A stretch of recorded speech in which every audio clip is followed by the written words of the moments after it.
የሚመስለው ነገር አሁን ከተማ ላይ የምናያቸው ነገሮች ሁሉ ስርዓት አልባ የሆኑ ግድ የለሽ ሰዎች እየወጡ በፍቅር ሰበብ እንደሚያጨመልቁት አይደለም። ፍቅር በጣም ስርዓት ያለው ባውንደሪውን ጠብቆ የሚሄድ ፍቅር የእናት ፍቅር፣ የሚስት ፍቅር፣ የወንድም ፍቅር፣ የእህት ፍቅር፣ የሀገር ፍቅር፣ የቤተ ክርስቲያን ፍቅር፣ የሌሎች ጓደኞቻችን ፍቅር፣ የትዳር አብሮ ሰራተኞቻችን ሁሉ ፍቅር ይለያይ። ስርዓት ግን ያስፈልገዋል።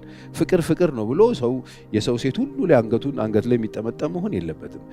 ፍቅር ነው ተብሎ የሚጨመላለቅ ነገር አይደለም ያለው፣ ስርዓት ያለው ነውና ፍቅር ስርዓት አልባ አለመሆኑን ተነጋግረን የመጨረሻ ራስ ወዳድ አይደለም መሰለኝ ያቆም ነው። ፍቅር የራሱን ጥቅም ብቻ የሚፈልግ አይደለም። ፍቅር ከኔ ይልቅ ባልንጀራ የሚል ማንነት ያለበት ነው ብለናል። ባለፈው ሳምንት ላልነበራችሁ ሰዎች ነው። 8ኛው ምናልባት ዛሬ ሐሳቡን ልንጨርሰው እንችላለን። ፍቅር አይበሳጭም ይላል። እንግዲህ ምን ማለት ነው? በቃ የሚገርም ነው። የፍቅር ባህሪ ይሄ ነው። ፍቅር አይበሳጭም፣ ፍቅር አይቆጣም። ክብር ለእግዚአብሔር ይሁን። ራሱን አይበሳጭም። ከዛ በጣም ነው የሚገርመው። ፍቅር አይበሳጭም ማለት በባልና ሚስት መካከል የሚያበሳጭ ነገር የለም እያለን ነው ወይ? አለ እንጂ የሚያበሳጭ ነገር አለ እንጂ። በጣም ብዙ የሚያነካኩን ነገሮች አሉ። ባልና ሚስት መካከል የሚያጋጩን ነገሮች፣ አንዱን የሚያናድድ ነገር አለ። ፍቅር ግን አይበሳጭም ይላል። አይበሳጭም። ነገሮችን በጣም ተረጋግቶ ማየት ይችላል። ረጅም ነው የሚያበራው። ያሉትን ነገሮች በጥንቃቄ ነው የሚያያቸው። ፍቅር ተበሳጭቶ የሆነ ነገር አያደርግም። በጣም ጥንቃቄ ያደርጋል። ብስጭት ብሎ ተናድጄ ነው እያለ ነገሮችን የሚያበላሽ አይደለም ይላል። ፍቅር ታጋሽ ነው፣ አይበሳጭም። ይሄንን እኔ በጣም ተናዳጅ ብስጩ የሆንኩ አይነት ሰው ነበርኩኝ። ግን የገላገለኝ አንድ መርህ አለ። መጽሐፍ ቅዱስ ላይ ጽፌዋለሁ። ለብዙ ሰዎች ይሄንን ሰጥቻቸዋለሁ፣ እየተጠቀሙበትም ነው። እንደ መርህ፣ እንደ መድኃኒት ጠዋት ከሰዓት ማታ ውሰዱት ብዬ። ምንድነው እሱ? ጌታ ኢየሱስ በእኔ ቦታ ቢሆን ኖሮ ምን ያደርግ ነበር በሉና ልታደርጉ የምታስቡትን ነገር አድርጉ። አንዳንድ ነገሮች እኔ የሚያበሳጭ ነገር፣ በጣም ያናደደው ነገር፣ እንዳያናድደኝ ያደረገኝ ነገር፣ የጠቀመኝ ነገር ኢየሱስ ቢሆን ይሄን ጉዳይ እንዴት ነው የሚያየው ብዬ ማሰብ ስችል። ስለዚህ በመርህ የምትኖሩ ከሆነ ፍቅርን በትክክል መተግበር የምትችሉበትን እድል እግዚአብሔር ይሰጣችኋል። ስለዚህ በንግግርም በአንድም በሌላም ምክንያት ሰው ሊነካካ አንዱ ላይ እንትን ሊያደርግ ይችላል። እንግዲህ ፍቅር ከሆነ ቤታችን ውስጥ ያለው አንዳችን ለአንዳችን ታይምና ሩም እንሰጣለን።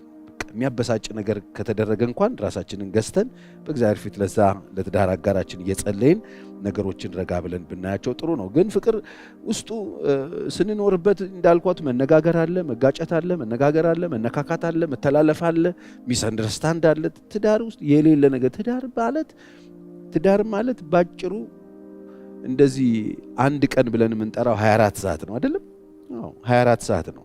በ24 ሰዓት ውስጥ አንዱ ሰዓት ከአንዱ ሰዓት እንደማይተያይ ወይም አንዱ ሰዓት ከአንዱ ሰዓት እንደማይመሳሰል ትዳር ውስጥም ያለው ፍቅር ውስጥም ያለው በባልና ሚስት ውስጥም ያለው በየቀኑ የሚፈራረቁት ነገሮች አንዱ ከአንዱ መልኩ ላይ ይገናኝ ይችላል። ይሁን እንጂ አንድ ቀን ነው። በቃ እነዛን ሁሉ በፍቅር ጠቅለን ነው የምንይዘው። ሐዘን ሊመጣ ይችላል፣ ደስታ ሊመጣ ይችላል፣ የሚያጋጩ ነገሮች ሊመጡ ይችላሉ። እነዛ ነገሮች ሁሉ ውስጥ ጸንቶ መቆም ነው ፍቅር፣ በአጋፔ ፍቅር። ይሄን ካለንካ ባልሆነው ፍቅር እሱን ልናደርግ ያስፈልጋል። ስለዚህ ምን አልኩኝ? ፍቅር አይበሳጭም። ስለዚህ ምንድነው እኔን ያበሳጨኝ? ምንድነው እንደዚህ ያናደደኝ? ምንድነው እንደዚህ ያምከነከነኝ? በእርግጥ ይሄ ፍቅር እኔ ጋር አለ ወይ? የማይበሳጨው ፍቅር። ፍቅር ታጋሽ ነው ብለናል። ፍቅር ኃላፊ ነው ብለናል። ፍቅር ከዛኛው ወገን ምንም አይጠብቅም ብለናል። መጽሐፍ እኮ እኔ እንደወደድኳችሁ ነው እርስ በርሳችሁ ተዋደዱ የተባለ። ስለዚህ ፍቅር አይበሳጭም። ያለ አላህ ነገር ሆኖ አላህ ተበሳጭቶ አይሆን፣ ያንን በፍቅር ነው ከወደቀበት ለማንሳት የሚሞክረው። ስለዚህ ፍቅር የማይበሳጭ እንደሆነ ካወቅን ዛሬ ብስጭታችንን ከቤታችን አስወጥተን እውነተኛ ፍቅር ቤታችን ውስጥ እንድናሰፍን ይረዳናል። ዛሬ ብስጭት ያላችሁ፣ የተናደዳችሁ፣ የተቆጣችሁ፣ ከቁጣችሁ የተነሳ ላፊ የተነጋገራችሁ፣ ላፊ ብዙ ነገር የተባባላችሁ ቤታችሁ የጎደለው ነገር ፍቅር የሚባለው ነገር ደስታው ብቻ አይደለም። ፍቅር ባህሪዎቹ መበሳጨትን ከህይወታችን ውስጥ አውጥቶ የሚጥል በጣም ሰፊና ጥልቅ ነው የእግዚአብሔር የሰጠን ፍቅር። ስለዚህ አጋፔን እንደዚህ እንድናይ ያስፈልጋል። ሌላው ፍቅር እንደዚህ ይላል መጽሐፍ ቅዱስ፣ አይበሳጭም፣ በደልን አይቆጥርም። ምን እያለ ነው? ክፉ ነገርን አይቆጥርም፣ በደልን አይቆጥርም። ስለዚህ አሁን እኛ ቤት ያለው ፍቅር ባልና ሚስቶች እንዲሁም ደግሞ ጓደኛ ማቾች አሁን እየሰማችሁኝ ያላችሁ እዚህም ያላችሁ ሌላም ቦታ ሆናችሁ የምትሰሙ ፍቅር ክፉ ነገርን የሚያስብ አይደለም። ሌላው ሰውዬ ላይ በሚደርሰው ነገር ላይ የሚደሰት አይደለም። እንደገና ክፉ ነገር ሰው ላይ እንዲመጣ የሚፈልግ አይደለም። በደልን ደግሞ ቁጭ ብሎ የሚቆጥር አይደለም። የሚራራ ነው ፍቅር። ቁጭ ብላችሁ የሰው በደል የምትቆጥሩ ሰዎች አላችሁ። ባለፈው እንዲያድርጎኛል፣ እንዲያድርጋኛለች፣ እንዲህ ብላኛለች፣ እንዲህ ብሎኛል። በጣም ብዙ ሰዎች የተባባሉትን አጠራቅመው የያዙበት ዶሴ ያላቸው፣ አንዳንዶች እንዳልኩት ዳይሪ ያላቸው ያስቀመጡት በጣም ብዙ ነገር አላቸው። መጽሐፍ ቅዱስ ግን እውነተኛ ፍቅር በደልን አይቆጥርም፣ በደልን አይቆጥርም። ክፉ ነገርን ቁጭ ብሎ እየቆጠረ ባለፈው እንዲያድርጎኝ ነበረ፣ እንዲያድርጋኝ ነበረ አይልም። ስለዚህ በጣም ጥንቃቄ ፍቅር በደልን አይቆጥርም። ባልም ሚስትም እርስ በርሳችሁ ተበዳላችሁ እንኳን ቢሆን ያንን እየተዋችሁ ትሄዳላችሁ እንጂ ቁጭ ብላችሁ በደል የምትቆጥሩ መሆን የለባችሁ። ያጋጠማችሁ አለመስማማት አለ። ያጋጠማችሁ አለመስማማትን በዛው ሰዓት ፍቱትና እለፉ። ያጠራቀማችሁት ግጭት በተፈጠረ ቁጥር ለሽምግልና በተቀመጣችሁ ቁጥር የምታወጡት አሮጌ ዶሴ ያላችሁ እሱ ፍቅር አይደለም። ፍቅር በደልን አይቆጥርም። ፍቅር አይበደልም እያልኩ አይደለም። ፍቅር ውስጥ በደል የለም፣ መነካካት የለም፣ እንደው ሀገር ሰላም ነው፣ እንደው ረሃ ነው እያልኩኝ አይደለም። በቃ በደልን አይቆጥርም ማለት አንድን ጉዳይ ከጠፋ በኋላ ቁጭ ብለው በእውቀት ላይ የተመሰረተ ንግግር ያደርጋሉ። አንዱ ከአንዱ ጋር ይነጋገራል፣ አድሚት ይደረጋል። ጥፋተኛ የሆነ ሰው ይቅርታ ይጠይቃል። ጥፋት የጠፋበት ሰው ይቅር ይላል። ከዛ 4 ነጥብ ይዘጋና ውሾን ነገር ያነሳ ውሾ ብሎ ጥሎ ወደፊት መሄድ ነው እንጂ ይህንን ዘግቶ ቁጭ አድርጎ ፋይሉ እንዳይጠፋ ይዘን ወደሚቀጥለው ቀን የምንሻገረው አይደለም። በደልን አይቆጥርም። በደል የምትቆጥሩ ሰዎች እየቻላችሁ ነው። ይህንን መርህ እኔ ብዙ ጊዜ ይቃወመዋለሁ። ቻላት ተቻቻሉ እየተባለ ሰው እየገባ ይሄ ማለት በደልን እንደመቁጠር ነው። በደል የቆጠረ ሰው ደግሞ አትጠራጠሩ፣ ዛሬ ካልተለያየ ነገ ይለያያል። የባለፈውን አታንሱ። ዛሬ ቁጭ ብላችሁ ስትነጋገሩ የባለፈው አይጠቅማችሁ። የባለፈውን ከፈታችሁት ነው። ግን አንዳንድ ሰዎች አይፈቱትም፣ ግን እርሹ ይላሉ። ቁጭ ብሎ አይነጋገሩበትም፣ ይቅርታ አይጠያየቁበትም። በደለኛው ሰው ይቅርታ አይጠይቅም፣ አድሚት አያደርግም፣ ግን እርሹ እና እርሳው ይባባላሉ። ይሄ አይሆንም። በትክክል ቁጭ ብላችሁ ተነጋገሩ። ማን ምን ቅር እንዳሰኘው ይናገር። ቅር የተሰኘው ሰው ቅሬታውን ሲገልጥ ቅር አላለህም አይባልም። ቅር ብሎኛል ካለ አንድ ሰው ቅር ብሎታል ማለት ነው። ቅር ያለውን ሰው ቅር አላለህም አንለውም። ቅር ካለው ቅሬታውን እንዲያነሳ ይቅርታ ይጠየቃል። ባልም ሚስትም ይሄን ያደርጋሉ። ስለዚህ ከዛ በኋላ ከዘጋም በኋላ ይቅርታ ከጠያየቅም በኋላ አንዳችን ደግሞ መተው አለብን። መጽሐፍ የሚነግረን ይሄ ነው። ሐዋርያት ጸሎት ምንድነው የሚለው? በደላችን ይቅር እንደምትለን አይደል? በደላቸውን የእኛም በደል ይቅር እንደምትለን ነው። የበደሉንን ይቅር እንደምንል በደላችን ይቅር በለን ነው የሚለው። ስለዚህ ይቅርታ ስንሰጥ እኮ ለራሳችን ነው ይቅርታ እየሰጠን ያለው። ስለዚህ ከእግዚአብሔር የሆነው ምሕረት እንድናገኝ አንዳችንን ይቅርታ መጠየቅና ይቅርታ መስጠትም መቀበልም መልመድ ያስፈልጋል። ስለዚህ እውነተኛ ፍቅር በደልን አይቆጥርም፣ በደልን አይቆጥርም። 9ኛችን ነው። 10ኛ ፍቅር ክፋት በሆነ ነገር አይደሰትም፣ በክፉ ነገር አይደሰትም። ፍቅር በደልን አይቆጥርም። ፍቅር ከእውነት ጋር እንጂ አመፃ ደስ አይሰኝም። አመፅ ደስ አይለው፣ በክፉ ነገር የሚደሰት አይደለም። ስለዚህ ሰው ላይ ክፉ ነገር ሲደርስ በጣም የምትደሰቱ ሰዎች ፍቅር አይደለም። ባላችሁ ላይ ሚስታችሁ ላይ የሆነ ነገር ሲመጣ የምትደሰቱ ከሆነ ትክክል አይደለም። አይደሰትም። ክፉ በሆነ ነገር ክፉ ነገር ወንድም ላይ ክፉ ነገር በእህት ላይ ሲደርስ አንዳችን በአንዳችን ኪሳራ የምንደሰት መሆን የለም። እሱ ፍቅር አልባነታችን ነው የሚያሳየው። እስቲ በሌሎች ሰዎች ኪሳራ የምትደሰቱ ሰዎች አላችሁ። የሌሎች ሰዎች ውድቀት፣ የሌሎች ሰዎች አለመሳካት፣ የሌሎች ሰዎች መታወክ፣ የሌሎች ሰዎች የደረሰ ሐዘን፣ በሌሎች ሰዎች ላይ የሚመጣ ክፉ ነገር፣ የሚመጣባቸው መጥፎ ነገር፣ የሚደርስባቸው ሰልፍ፣ በህይወታቸው የሚገጥማቸው ኪሳራ ያስደስታቸዋል?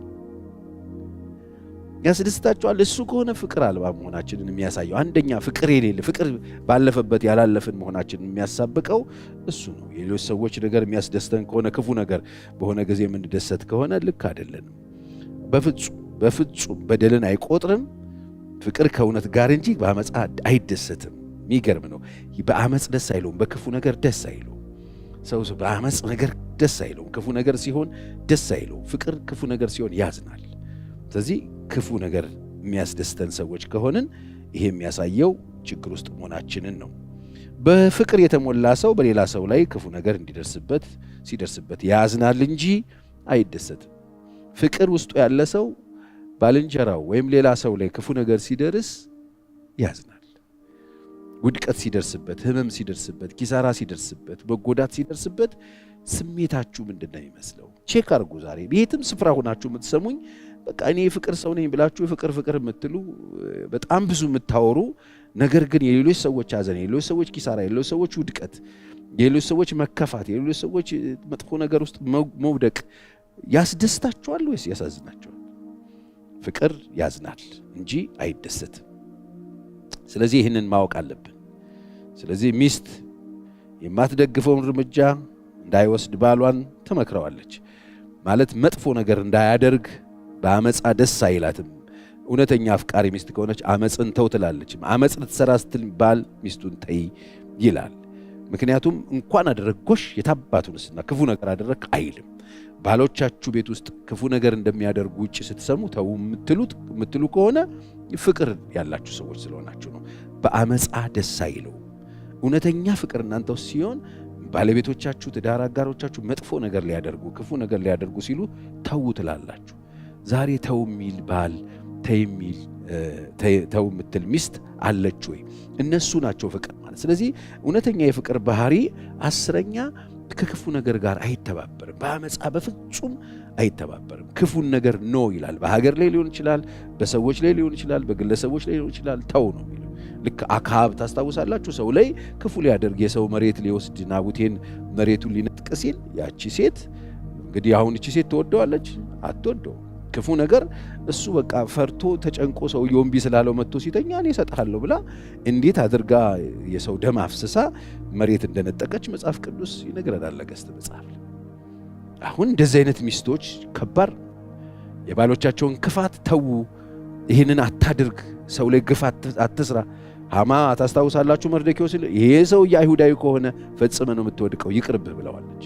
ይቅርብህ እየተባለ ነው ሄዶ እሱንም ዘሮቹንም ቤተሰቦቹንም ያስፈጀው። የሰራው መስቀል የሰራው ግንድ ላይ የተሰቀለ። ስለዚህ ባሎች ሚስቶች ባሎቻችሁን መምከር አለባችሁ፣ ተው ማለት አለባችሁ። አመፃ ጥሩ አይደለም። ክፉ ነገር አታስብ። ክፉ ነገር ለምን ታስባለህ? ክፉ ነገር ለምን ትናገራለህ? ክፉ ነገር ለምንድን ነው የምታስበው? እንደዚህ እኮ አይደረግም፣ ተው ተይ መባባል ያስፈልጋል። አንዱ የፍቅር ባህሪ ይሄ ነው። ፍቅር ከእውነት ጋር ነው። 11ኛ ፍቅር ከእውነት ጋር ነው ደስ የሚለው። እንደሱ ነው የሚለው ቁጥር 7 ፍቅር ሁል ጊዜ ይታገሳል፣ በደልን አይቆጥርም፣ ፍቅር ከእውነት ጋር እንጂ በአመፃ ደስ አይሰኝም። ቁጥር 13 በአመፃ ደስ አይሰኝም። ፍቅር ሁል ጊዜ ከእውነት ጋር ነው የሚሰራው። ፍቅር በአመፅ የሚኖር አመፅ ውስጥ ፍቅር የለም በፍጹም። ከእውነት ጋር ነው ደስ የሚለው። እውነት ሲኖር ነው ፍቅር ደስ ብሎት ትክክል የሚለው። አመፃ ላይ ፍቅር አለው ስለምወደው ነው አይባልም። በፍጹም ስለምወደው ነው አመፅ ማሰራው አይባልም። ፍቅር ከአመፃ ጋር የሚመሳጠር አይደለም። ፍቅር ከእውነት ጋር ብቻ ነው የሚቆመው። ስለዚህ ባሎችም ሚስቶችም ሁልጊዜ ከእውነት ጋር መቆምን መልመድ አለብን። ባልም ሚስትም ብዙ ጊዜ ጮክ ብላ ድምፅ ሲከራከሩ ይሰማሉ። ታውቃላችሁ፣ ይጫጫሃሉ። የጮታቸው ምክንያት ደግሞ አንደኛው አሸናፊ ሆኖ ሌላኛው ተሸናፊ እንዲሆን። ስለዚህ በጣም ይሄም ጥንቃቄ የሚያስፈልገው ነገር ነው። ፍቅር ሁልጊዜ ከእውነት ጋር ነው የሚቆመው፣ ከውሸት ጋር አይቆምም። ስለዚህ ሁልጊዜ እውነት ላይ መቆም ነው የሚያስፈልገን እንጂ ተጫጫኸን አንዱ ለማሸነፍ የምናደርገው ክርክርና ጩኸት እግዚአብሔርን ደስ አያሰኘው። ከእውነት ጋር ነው። ስለዚህ እውነትን ሁልጊዜ እኔ ሁሌ እናገራለሁ። በጣም ቤታችሁ የተረበሸ መግባባት ያቃታችሁ፣ በሽምግልና መፍታት ያቃታችሁ፣ በጣም የጦዘ የመረረ ፊት ያላችሁ፣ የመረረ ልብ ያላችሁ፣ ሰላም ያጣችሁ፣ ደስታ ያጣችሁ፣ ቤታችሁ የታወከ ረፍት የሌላችሁ ሰዎች እኔ አንድ ነገር ልምከራችሁ። ትንሽ ከፈታ አድርጉለትና ፍቅርን አስገቡት። ይሄ ለሁሉ የሚሞተውን ደጉን ጌታ ቸሩን ጌታ በመካከላችሁ ትንሽዬ ቦታ ስጡት። እሱ ይሄንን ስታቁ ፍቅር ይሄ ነው። ከአመፅ ጋር ደስ አይለውም። ስለዚህ አመፅ አትተን ከእውነት ጋር መቆም የምንችልበት እድል እናገኛለን።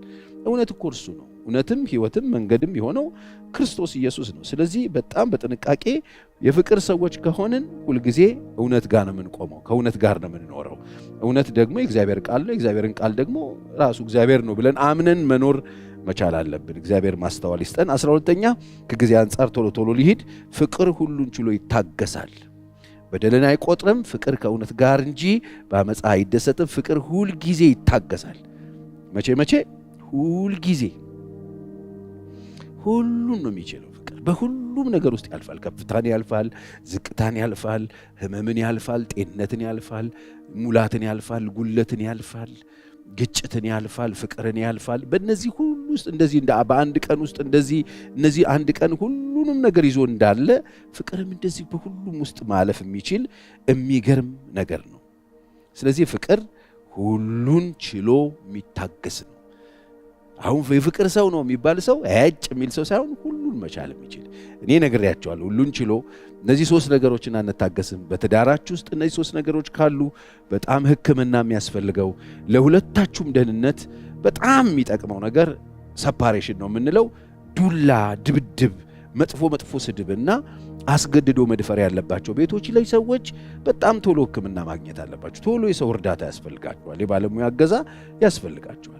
ከዛ ውጪ በሁሉም ነገር ውስጥ ችለን የምንቆም ነው የሚሆነው። ትዳር እንዳልኩት ነው፣ በዚህ ፍቅር ሁሉን ችለን የምንቆምበት እንጂ አንድ ከለር አንድ ወጥ ነገር እንደዚህ አንድ ነገር አይደለም። ትዳር ማለት እንደዚህ አንድ ፑልፒት፣ በቃ ይሄ ፑልፒት ነው፣ የዛሬ 10 ዓመት ብንመጣ አይለወጥም፣ ይሄው ነው።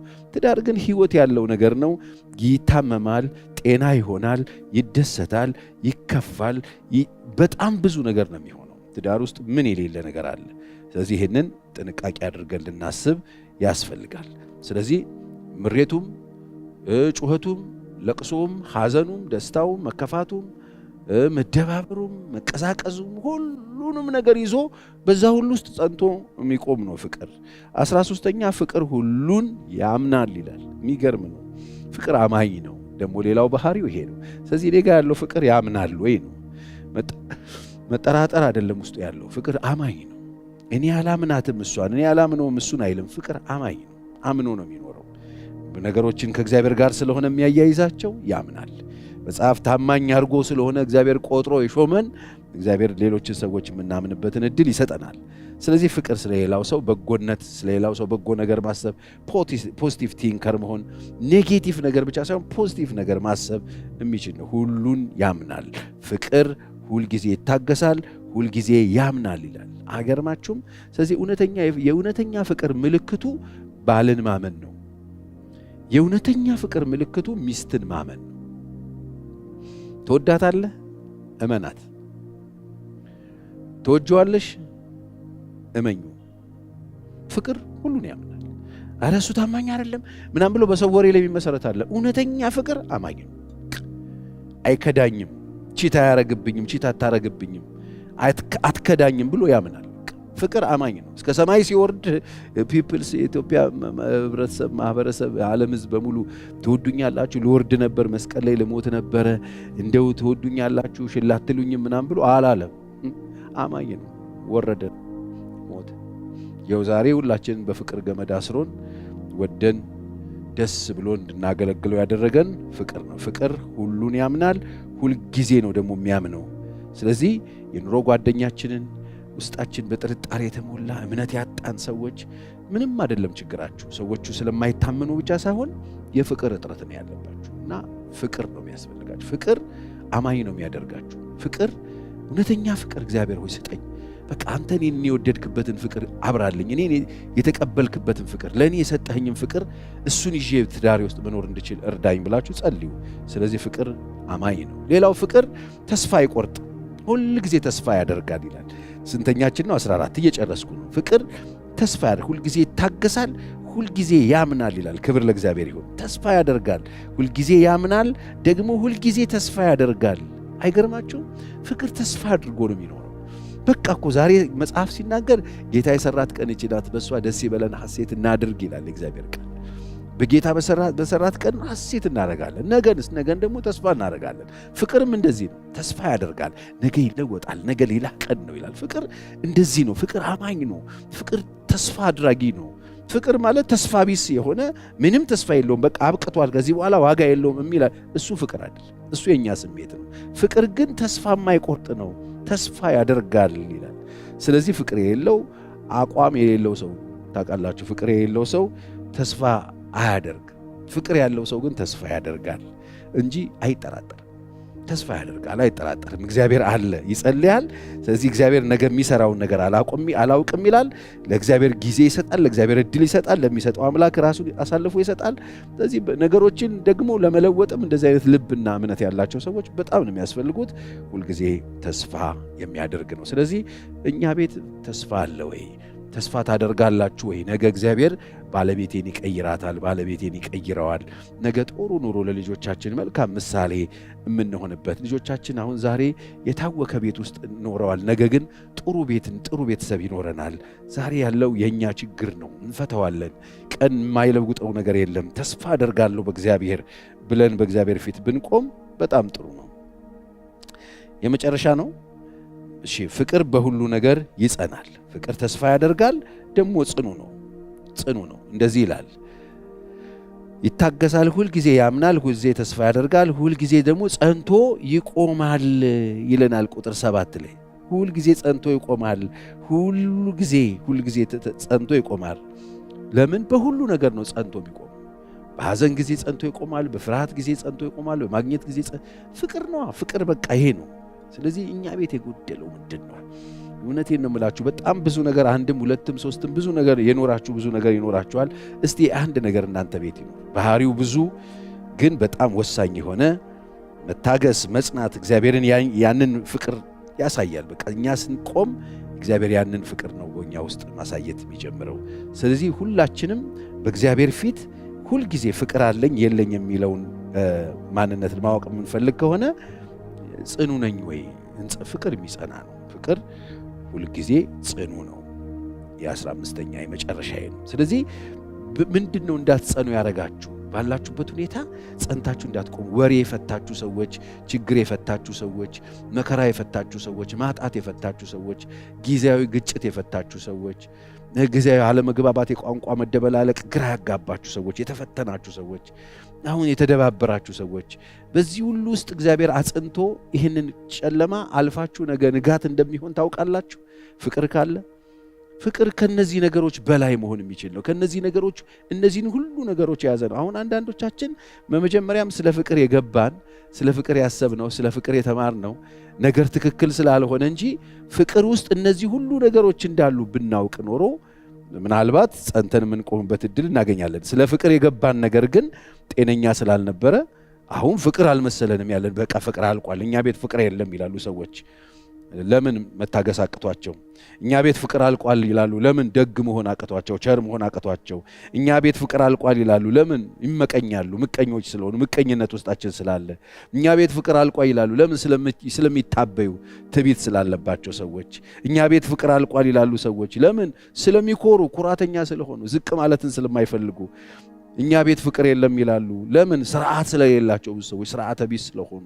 አሁን የነገርኳችሁ ነው እያወራው ያለሁት። ስርዓተ ቢስ ሲሆኑ ፍቅር የለም ይላሉ። ፍቅር የለም ይላሉ። ምን ሆነው? የራስን ጥቅም ብቻ ሲፈልጉ፣ ራስ ወዳድ ሲሆኑ ፍቅር የለም ይላሉ። ስለሚበሳጩ፣ ራስን መግዛት ስለማይችሉ ፍቅር የለም ይላሉ። በደልን ስለሚቆጥሩ፣ ያለፈ ታሪክና በደል ችግርን ቁጭ ብለው ስለሚቆጥሩ ፍቅር የለም ይላሉ። ፍቅር የለም ይላሉ። ክፉ ነገር ጋር ስለሚተባበሩ፣ ደጉ ጌታ ምሕረት እያለ፣ ቸርነት እያለ፣ ፍቅር እያለ፣ መልካሙ እያለ ከክፉ ነገር ጋር ከአመፃ ጋር ስለሚተባበሩ ፍቅር የለም ይላሉ። ፍቅር የለም ይላሉ። ከእውነት ይልቅ ውሸትን ስለሚያምኑ፣ የሰዎችን ውሸት፣ የሰዎችን ወሬ ስለሚሰሙ በውሸት ነው። ፍቅር ሁሉ ጊዜ ከእውነት ጋር ነው የሚቆመው። በእውነት ደስ ይለዋል። ፍቅር የለም ይላሉ። ችሎ መኖር መታገስ አቅቷቸው ፍቅር የለም ይላሉ። መጽናት አቅቷቸው፣ ማመን አቅቷቸው ብዙ ሰዎች ፍቅር የለም ይላሉ። ፍቅር ጽናት የሚፈልግ ነገር ነው። ጽናት ስለሌላቸው ፍቅር የለም ይላሉ። እናንተስ ምን እያላችሁ ነው? ዛሬ ይሄ ባውንደሪ የሌለው ምክንያትን የሚያልፈው እግዚአብሔር ለሰዎች ልጆች ለመኖሪያ የሰጠን ታውቃላችሁ። ይሄ ፍቅር ቆንጆ ቤተሰብ እንድንመሰረት፣ ቆንጆ ህብረት እንድንመሰረት፣ ቆንጆ ጓደኝነት እንድንመሰረት እግዚአብሔር የሰጠን ፍቅር ይሄ ነው። እነዚህ ነገሮች ሁሉ ኖረውን ቅድም እንዳልኩት የትኛውም መጽሐፍ ቅዱስ ውስጥ ያሉት የጸጋ ስጦታዎች ሁሉ ኖረውን ይሄ የእግዚአብሔር ፍቅር ከሌለን በምድር ላይ ለመኖር የሚያስፈልገን ቁሳቁስ ያሉ የተባሉት ማቴሪያሎች ሁሉ ኖረውን ይሄ የእግዚአብሔር ፍቅር ከሌለን ከንቱ ነን።